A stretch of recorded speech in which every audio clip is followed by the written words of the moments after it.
저희 빌라 1층에 아마 제가 유치원 날 때부터 봤던 것 같아요. 지금은 고등학생이 돼가지고 키는 아주 어른 키가 됐습니다. 남자아이인데 그 아이가 초등학교 때 가방을 들고 학교 가는 모습을 전 잊을 수가 없습니다. 가방을 들고 학교로 가는데 인생을 한 80년쯤 산 할아버지 같은 표정으로, 전혀 무표정한 표정으로, 급한 것도 없고, 내가 보기에는 저렇게 가다가는 학교 지각할 텐데 네 지각하거나 말거나 내가 인생 살아보니 별거 아니더라, 그런 표정으로 그렇게 터덜터덜 얼굴에 아무런 표정도 없이 그렇게 학교를 가는 아이를 봤습니다. 그 뒤에도 몇 번씩 그 아이를 보고 중학교로 가서도 그렇고 고등학교를 가도 여전히 지금도 무표정한 표정으로 다닙니다. 여러분, 어린 아이를 할지라도 인생에 대해서 어떤 기대감이나 어떤 소망이나 설렘이 나타나지 않으면 어린 아이를 할지라도 뭔가 좀 체념한 듯한, 인생에 대해서 의미를 찾지 못하고 체념한 듯한 그런 모습을 보면 우리는 삶의 생동감을 느낄 수가 없습니다.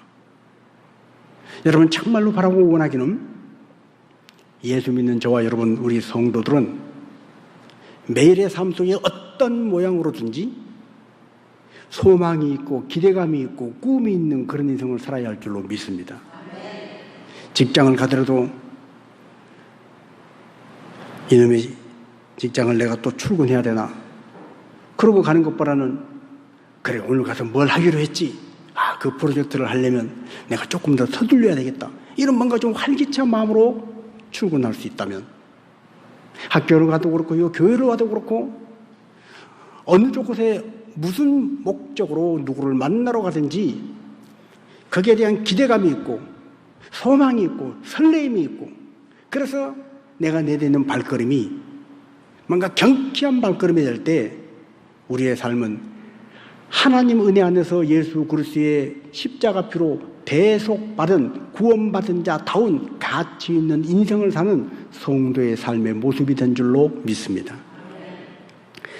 그래서 우리는 어떤 행태로든지 간에 삶의 기대감, 소망, 꿈, 이런 것들을 가지고 살고 나타내 보이고 살고 말하고 살고 그것을 전하고 사는 사람이 되어야 할 줄로 믿습니다. 정말로 매일매일 감사거리가 생각나는 우리의 삶이 되어야 합니다. 이것도 가만히 생각해 보니 감사할 일이네, 아이고 저것도 가만히 생각해 보니 감사할 일이네, 이렇게 살아가야 인생이 되어야지, 아이고 몰라, 뭐 감사고 뭐고 난 모르겠어, 인생 별거 있나, 뭐 그냥 마지못해 사는 거지, 그럭저럭 살아, 이렇게 사는 삶이 되어서는 안 된다는 것입니다. 여러분, 하다못해 이번에 우리 손주가 오기로 했는데 우리가 손주가 오면 뭔 선물을 줄까, 뭘 맛있는 걸 해줄까, 이런 기대감, 또 누가 언제 뭘 맛있는 걸 먹으러 가기로 했는데, 야, 내가 그거 좋아하는 건데 이제 그 먹으러 가려면 얼마 안 남았네, 그러면서 그걸 기다리는 그 설레임, 이런 작은 것 하나라도 우리 인생 가운데 있어야 할 줄로 믿습니다. 우리가 날마다 새로워져야 하는 것, 날마다 기대감을 가지고 소망 가운데 살아야 하는 것은 모든 인간관계에서도 마찬가지고 우리의 신체에서도 마찬가지입니다. 제가 익히 말씀을 드린 것처럼 오늘 우리 몸에 있는 이 피부들, 이 손톱, 머리카락, 이것이 10년 전 내 것이 아닙니다. 1년 전의 것이 아닙니다. 무슨 말이에요? 우리의 피부는 날마다 후패해서 때가 되면 이게 각질이 되어서 때가 되어서 떨어져 나가고 새로운 피부가 재생되어서 나와서 우리의 피부를 다시 새롭게 덮습니다. 손톱도 마찬가지예요. 1년 전의 손톱을 그대로 갖고 있는 사람은 없습니다. 손톱이 자라서 잘라내고 옛날 거 다 없어지고 새로운 손톱이 나오는 거예요. 머리털이 10년 전 머리털이 아닙니다. 여러분, 모든 관계 속에서 아이고 저 사람은 그냥 한결같아. 물론 한결같은 게 좋습니다. 그러나 한결같다는 것이 변함없다는 것이 변개하지 않고 변덕부리지 않다는 의미에서는 좋은지 모르지만 뭔가 좀 새로운 거, 뭔가 좀 발전적인 거, 뭔가 좀 나에게 자극을 주는 그런 관계가 아니라 매일 만나서 별 특별한 것도 없고 그냥 시간만 보내고 그런 관계가 되면 부부의 권태기가 찾아오는 것처럼 그 관계는 소원해지는 관계가 되는 것입니다. 친구 관계도 마찬가지입니다. 친구로 만났을 때 뭔가 인생사에 대해서 도전을 받고 세계관과 가치관에 대해서 새로운 자극을 받고 그리고 뭔가 좀 처리처리를 날카롭게 하듯이 서로 자극이 되는 그런 친구는 자꾸 만나고 싶고 그 관계가 돈독해지는 것입니다. 그런데 만나도 별반 도전도 되는 것도 없고 그냥 신선한 것도 없고 익숙하긴 하지만 편하긴 하지만 아무런 도전이 되지 않는 친구 관계는 한계가 있는 것입니다. 자, 그래서 성경은 우리에게 이렇게 말씀합니다. 잠언 27장 17절입니다. 철이 철을 날카롭게 하는 것 같이 사람이 그의 친구의 얼굴을 빛나게 하느니라. 여러분, 사람이 그 친구의 얼굴을 빛나게 한다. 철이 철을 갈아서 날카롭게 하듯이 사람은 그의 친구에게, 그의 남편에게, 그의 아내에게, 그의 이웃에게 항상 인생의 발전적이고 성숙할 수 있는 계기를 제공해 주는 사람은 그 사람을 더 발전하게 만들고 더 이전보다 더 나은 사람으로 만들어준 좋은 이상적인 바람직한 관계가 된다는 것입니다. 신앙생활도 마찬가지입니다. 신앙생활을 오래 하니 이제 기도하는 거 어떻게 하는 줄 알아? 교회 생태 내가 다 알아. 예배 때는 어떻게 하고 집분이 뭐고 기독교 교계가 교회와 교회들끼리 관계가 또 어떻고 나 웬만한 건 다 알아. 그럼 다 안다고 자족하는 그 사람, 더 이상 신앙에 신선한 자극이 없는 사람, 발전도 없고 성장도 없고 정체된 그 사람은 신앙생활을 지루하다고 말합니다. 재미가 없다고 말합니다. 뭔가 특별한 자극이 없냐고 그럽니다. 그래서 이단들이 약간 비틀어서 말씀을 해석해 주는 것 보고 저 호기심이 있다. 저거 재미있다. 그리고 이단에 빠지는 거예요. 그러나 여러분, 하나님 말씀은 정통적인 신앙 안에 있어도 하나님 말씀, 우리가 매일 읽는 창세기부터 계시록까지의 모든 그 말씀의 깊이는 신묘막측해서 날마다 새로운 은혜를 우리에게 주신 줄로 믿습니다. 정상적인 신앙생활을 하면서도 정상적인 찬양하고 예배생활을 하면서도 하나님은 언제나 우리에게 신선한 영의 세계를 보여주실 수 있는 분이라는 거예요. 반대로 또 이렇게 말하는 사람이 있습니다. 신앙생활하는 것을 너무 부담스럽다고 말합니다. 자꾸 성경 공부해라 그러고 자꾸 기도해라 그러고 전도해야 된다 그러고 하나님 나라와 의를 위해서 우선순위를 두고 헌신해야 된다 그러고 부담스럽다고 말하는 사람이 있습니다. 여러분, 부담스럽다고 말하는 사람은 그런 신앙적인 고백적인 행위를 통해서 하나님께서 내게 얼마나 더 큰 것으로 나는 하나의 고백을 했는데 하나님이 10개, 100개, 1000개의 은혜로 갚아주시는 그 신선한 은혜를 경험하지 못하기 까닭에 부담스럽다고 느끼는 것입니다. 여러분, 성경에 나와서 어느 분이 너무 몸이 약하고 힘이 들었는데 교회에 나와서 내가 교회 청소를 해야 되겠다. 그리고 성경 나와서 강단을 닦고 의자를 닦고 하면서 또 구슬땀을 흘리면서 닦았는데 그렇게 봉사생활을 하다 보니 어느덧 자기도 모르게 몸이 건강해졌다는 거예요. 여러분, 그런 체험을 하는 사람은 여러분, 우리 교회에 청소합시다 그러면 할렐루야 내가 이 부분 할게요. 그리고 자원해서 하는 것입니다. 그런데 그런 경험이 없는 사람은 아이고 비도 오는데, 아이고 날씨도 추운데, 아이고 날씨도 더운데 부담스러워하는 거예요. 기도도 마찬가지입니다. 기도에서 하나님의 응답을 받은 체험이 있고 기도에서 하나님께서 내 안에 성령으로 충만케 하신 역사를 경험한 사람은 기도 시간 기도해야지. 혼자 기도하는 것보다 모여서 같이 기도하면 더 좋지. 기도에 대해서 도전감을 가지고 기도에 대해서 생동감을 가지고 의미를 부여하지만 그런 경험이 없는 사람은 기도하자 그러면 어떻게 하면 빠져나갈까? 어떻게 하면 기도가 좀 덜하고 좀 어떻게 좀 요령 피우고 어떻게 좀 그런 길만 찾는 것입니다. 여러분, 전도도 마찬가지입니다.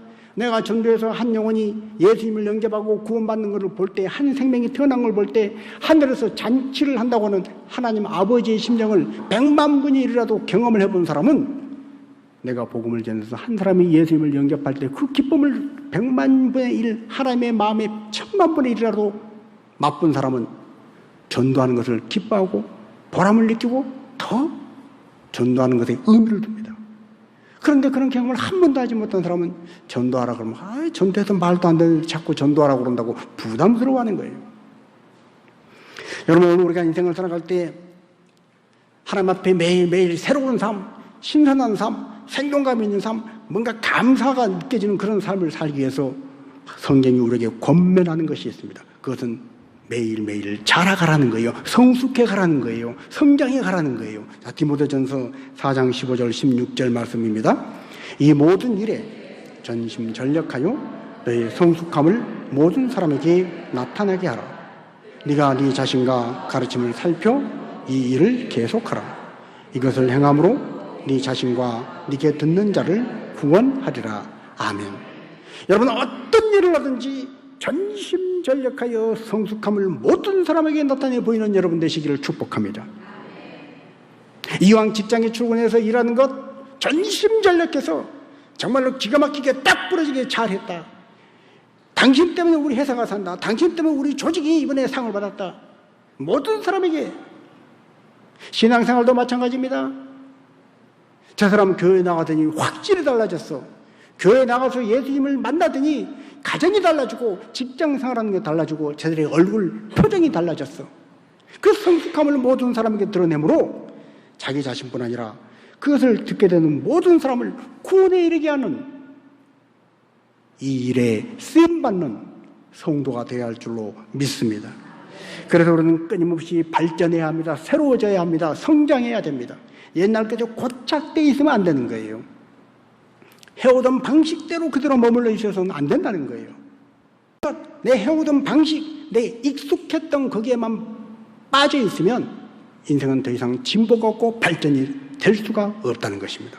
그래서 성도는 익숙함의 함정에서 빠져나와야 합니다. 우리는 익숙한 걸 좋아해요. 해오던 방식대로 하는 걸 좋아해요. 익숙한 거 편하죠. 좋지요. 그러나 익숙하다는 것은 변화도 없고 발전도 없고 성숙도 없고 진보도 없는 것입니다. 여러분, 지금 우리가 탄소 중립 정책을 교단적으로 시행하면서 시원 옷차림 캠페인을 하고 넥타이를 풀고 이렇게 자켓도 입지 말고 막 이렇게 하자 교단적으로 캠페인을 하고 있는데, 만약에 옛날 상투 틀어서 갓 쓰고 도포 두루마리 입고 이래야 양반이라고 그것이 지금까지 고수되었다면 저는 지금 어떻게 하고 있을까요? 아마 상투 틀어서 갓 쓰고 도포 자랑 탁 이고 그리고 올라오면 여러분들이 목사님은 갓이 삐뚤어졌어요. 아 그래요? 갓 바로 잡고 이러면서 이 더운 여름에 두루마리까지 입고 그리고 속에서 땀이 일질 흘러도 그런 복장으로 올라와서 여러분 예수를 믿으세요. 그러고 막 설교를 한다고 생각해 보십시오. 얼마나 비효율적입니까? 여러분, 이런 일들이 우리 삶에 말도 안 되는 것 같은 우스꽝스러운 일들이 의외로 많이 있습니다. 우리는 내가 해오던 방식대로 익숙한 거에 너무 젖어서 낯선 거, 새로운 거 도전해 보려고 하지 않고 익숙한 거에 해오던 방식대로 하려고 합니다. 더 좋은 아이디어를 갖고 이건 이렇게 하면 더 좋은 아이디어예요. 그러면 그걸 받아들이고 그 방법으로 해야 하는데, 그 좋은 아이디어 받아들이는 것보다 해왔던 방식대로 하는 것을 좋아하는 거예요. 예수님은 누가복음 5장 38절에 이렇게 말씀하셨습니다. 우리 같이 한번 읽습니다. 새 포도주는 새 부대에 넣어야 할 것이니라. 아멘. 바리새인 서기관들 유대 율법사들은 장래의 전통 유전 그 해왔던 그 방식 전통대로만 고수했습니다. 그 전통에서 벗어나면 그것이 하나님 앞에 죄를 짓는 것처럼 생각을 했습니다. 그러나 예수님 뭐라고 말씀하셔요? 새 포도주는 새 부대에 넣어야 한다. 그렇지 않으면 새 포도주를 헌 부대에 넣으면 부대가 터져버려서 포도주고 부대고 다 못 쓰게 된다. 여러분, 우리가 찬양을 할 때도 매일 불렀던 찬양, 물론 옛날에 불렀던 찬송가나 복음성가가 이제는 뭐 질리니까 그만하자 이런 뜻이 아닙니다. 어떤 분은 해왔던 찬송만 자꾸 하기를 원해요. 새로운 찬양 배우는 것을 거북하게 여깁니다. 그러나 가끔 우리가 새로운 찬양도 배워야 합니다. 새로운 찬양을 배워야 내 세포가 자극이 되어서 치매도 걸리지 않고, 새로운 찬양을 배워야 하나님 앞에 나의 신앙의 고백이 새로운 운율과 새로운 가사를 통해서 고백되어질 때 신선한 고백이 되는 거예요. 그리고 성경이 우리에게 뭐라고 말씀하셔요? 자, 시편 144편 9절입니다.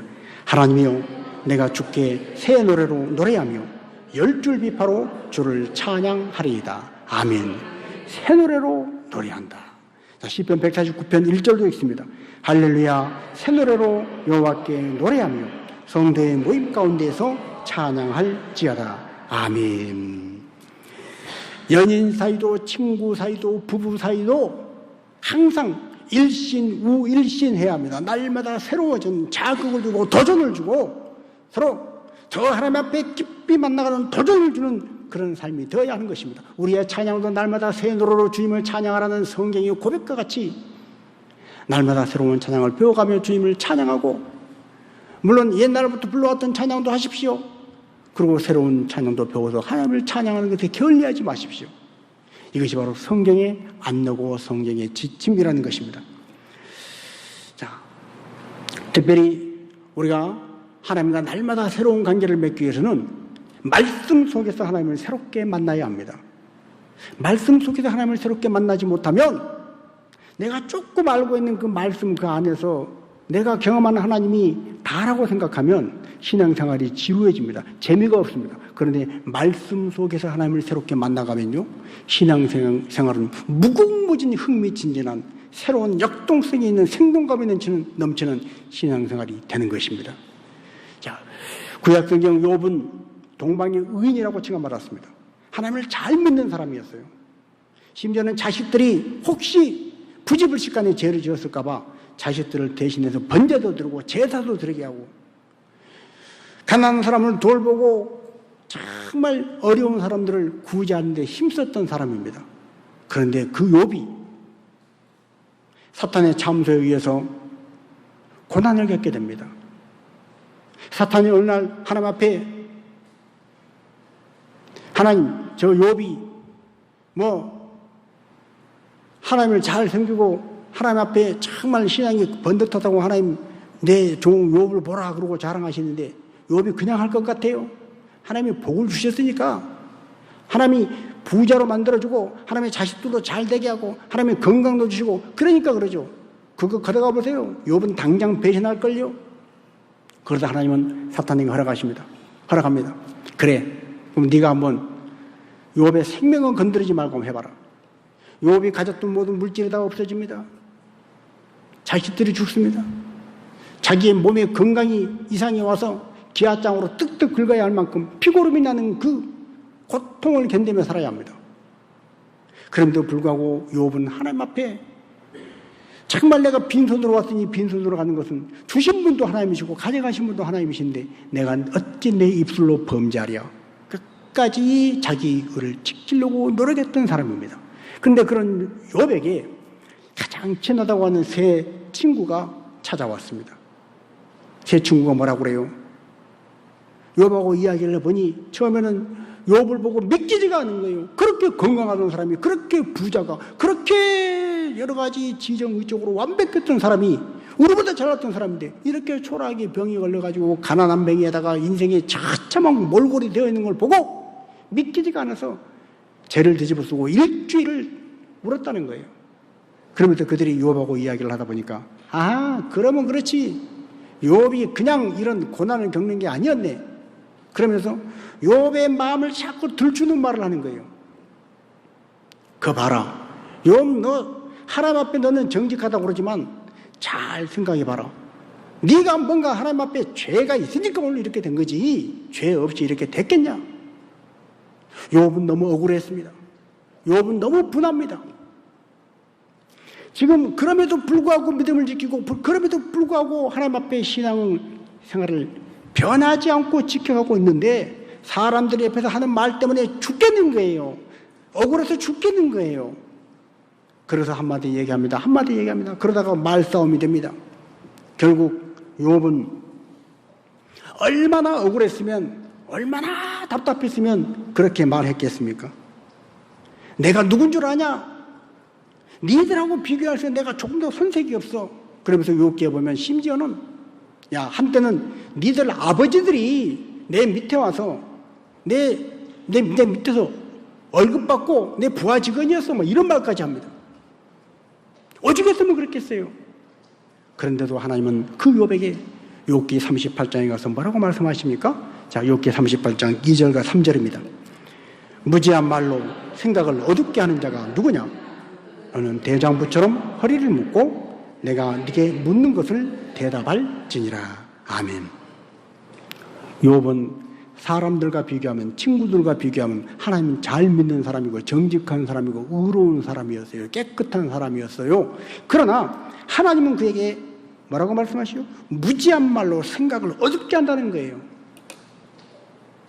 그 말하면 욥처럼 사람 보기에 괜찮은 사람인데도 워낙에 그가 당한 고난이 끔찍하니까 친구들이 야, 욥아 잘 생각해봐라. 네가 무슨 죄가 있으니까 그렇지 하나님이 아무런 이유 없이 너에게 이런 고통을 줬겠냐?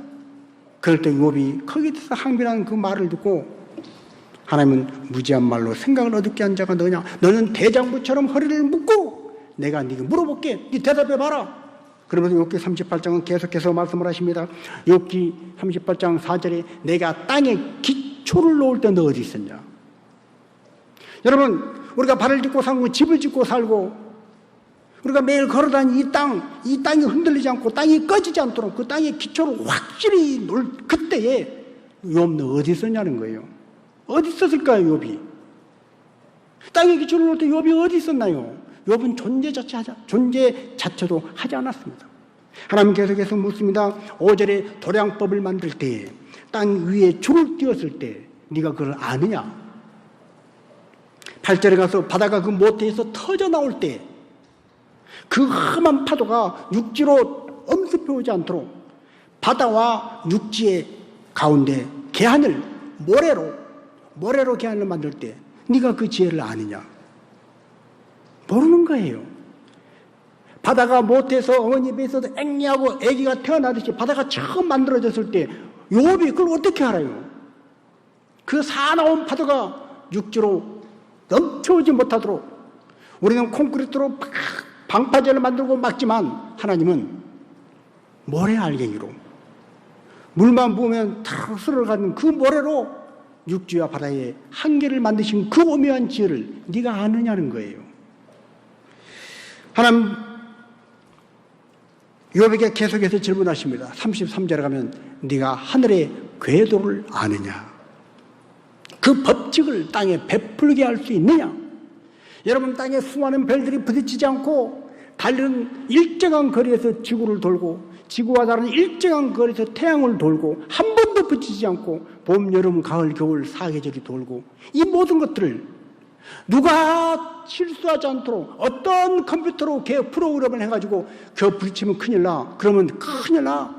별이 별과 별 사이의 관계를, 거리를, 그 궤적을 누가 관리하냐는 거예요.